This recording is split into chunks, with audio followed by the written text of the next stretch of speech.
Nasawi ang tatlong hinihinalang drug pusher at users matapos pagbabarilin sa Pasig City.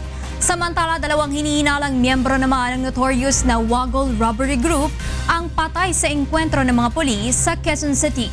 May hatong na balita si Reynante Ponte live. Yes, Reynante, go ahead.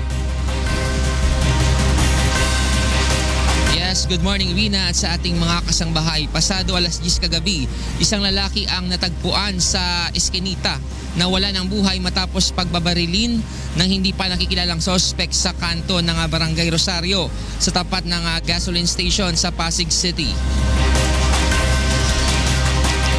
Nakilala ang napaslang na si alias Patola na barker ang tanging hanap buhay at pinaniniwala ang suspected drug user.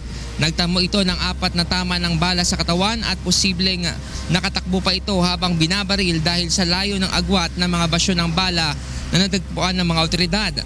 Samantala, ilang kanto lang ang layo sa pinangyarihan ng insidente, dalawang lalaki naman ang pinatay sa loob ng bahay habang ang mga ito'y natutulog sa Hobson, Rosario.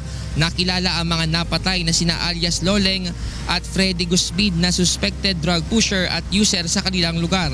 Ayon sa kapatid ng mga biktima, natukhang na sila at sumuko na sa mga otoridad, ngunit hindi nila akalain na papasukin sila ng mga salarin na pawang nakabonet.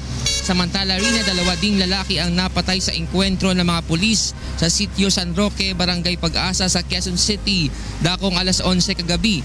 Ayon sa inisyal na investigasyon, magsiserve sana ang Quezon City Police ng warrant of arrest sa mga sospek dahil grupo ang mga ito ng Waggle Robbery Group at maraming reklamo sa kanila ng mga pagnanakaw.